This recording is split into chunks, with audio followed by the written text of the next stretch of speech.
speaking of anti-Semitism, as we just were, let's talk about Steny Hoyer. Steny Hoyer is the representative from Maryland. He is also #2 in the Democratic House leadership, and he spoke recently at the AIPAC policy conference and said, quote, "I stand with Israel proudly and unapologetically, so when someone accuses American supporters of Israel of dual loyalty, I say, accuse me."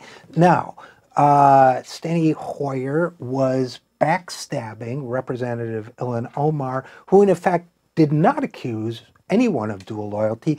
Dual loyalty was a canard that an attack that used to be made against Jews with the accusation that they were not truly loyal to America because they were Jewish, kind of the same way people used to accuse Roman Catholics of being loyal to the Vatican, except the Vatican didn't have an army and all that. But still, same principle, bigotry, anti-Semitism. So Steny Hoyer was backhandedly accusing Ilhan Omar, one of his constituents as a member of the House Democratic Caucus, of being an anti-Semite, and he was doing it to pander to the crowd at AIPAC, which, let us be clear, is a group of people who supports the extreme right-wing, violent apartheid government of today's Israel, of Netanyahu's Israel, and who, in fact, do use donor money in order to influence public policy on their behalf. Steny Hoyer was pandering to that audience in order to obtain some of that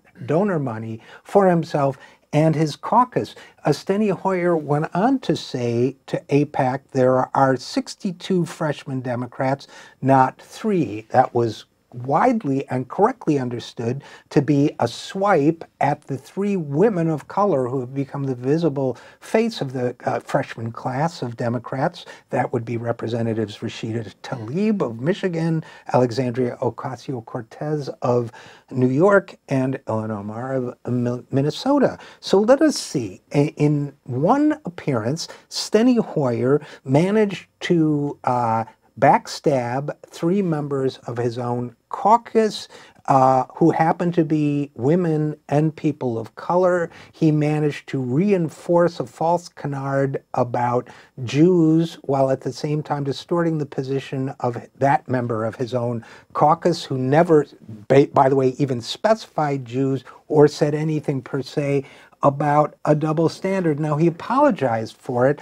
by saying that he misunderstood and really that it was a problem of communication on his part. So let us sum up. Steny Hoyer did not stand by members of the caucus that he is supposed to represent. He was not supportive of women or people of color, which should be a core mission statement of the Democratic leadership. And his only defense was, I, Steny Hoyer, am a terrible communicator. There is only one thing left for Steny Hoyer to do, and that is resign immediately from the Democratic leadership.